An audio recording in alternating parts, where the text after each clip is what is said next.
Kapolres Aceh Tenggara bersama jajaran tugas percepatan penanganan COVID-19 Aceh Tenggara melaksanakan kegiatan monitoring percepatan penanganan COVID-19 di Kecamatan Lawe Sumur dan Kecamatan Bukit Tusam Aceh Tenggara, Sabtu 11 April 2020.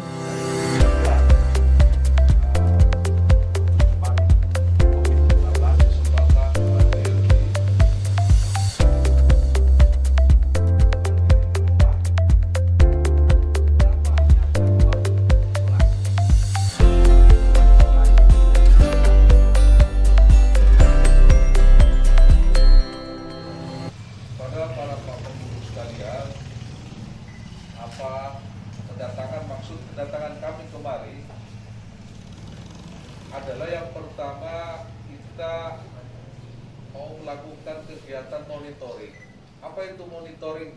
Pada prinsipnya apa nih monitoring? Jadi monitoring yang datang ke kecamatan ini kami nggak mau cari salah, tidak. Nah ini supaya jadi satu pemahaman ya. Kami datang kemari bukan untuk mencari kesalahan atau gimana, tidak. Tapi kami ingin melihat sejauh mana pelaksanaan apa yang sudah menjadi instruksi Bapak Bupati, pencegahan, percepatan pencegahan penularan COVID-19. Persamaan persepsi, pemahaman, ya kan? Kita harus satu persepsi nih. Persepsi apa dalam rangka upaya pencegahan penularan COVID itu. Jadi sebagaimana kita ketahui, kalau kita ada istilah ODP, ada istilah PDP, ada istilah suspek, ya kan? Nah, ini kita harus sama-sama satu persepsi.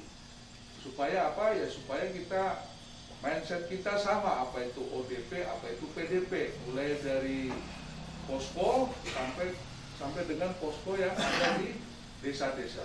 Jadi ya bersyukur sampai detik ini belum ada yang teridentifikasi bahwasanya warga kita yang terinfeksi virus COVID ini. Ini belum ada, bisa juga belum ketahuan, kan demikian. Nah, iya kan? Apa betul belum ada atau nggak ketahuan? Tapi ini jangan membuat satu kepanikan buat Bapak sekalian. Namanya upaya pencegahan. Ya kan, namanya upaya pencegahan ya kita buat itu supaya nggak ada, kan demikian. Jadi sampai detik ini pun belum ada yang terinfeksi COVID ini, bukan berarti terus kita underestimate itu maksudnya meremehkan. Jadi kita mengabaikan apa anjuran-anjuran pemerintah, kita mengabaikan apa yang menjadi protokol kesehatan, kita nggak bisa seperti itu. Inilah namanya upaya pencegahan. Namanya pencegahan itu supaya jangan sampai terjadi.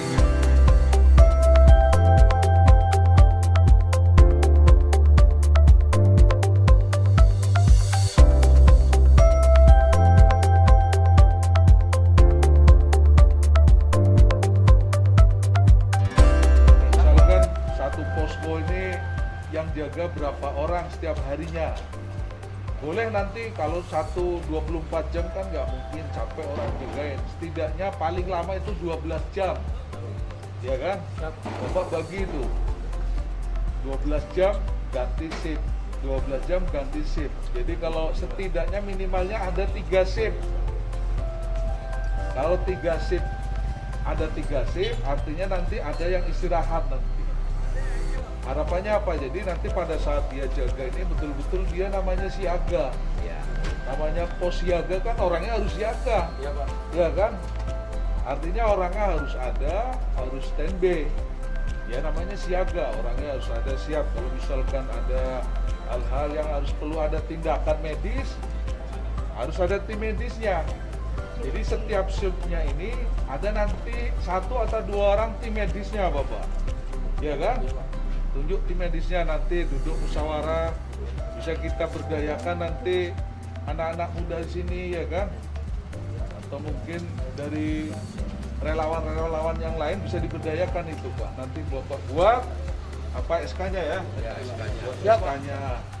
Terus nanti Orang namanya duduk sini, mungkin mereka perlu ada akomodasi, kasih minum, kasih makan. Nah itulah berdayakan anggaran dana desa itu Pak, untuk mendukung kegiatan yang ada di posko ini.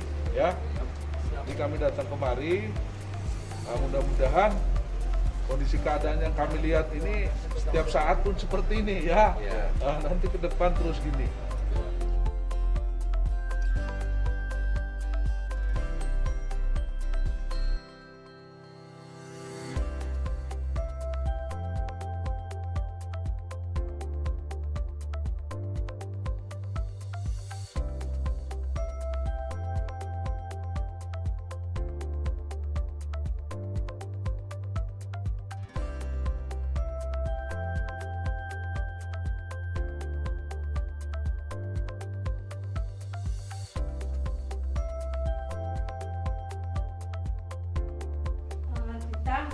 Bagaimana mencegahnya agar itu tidak sampai ke wilayah kita.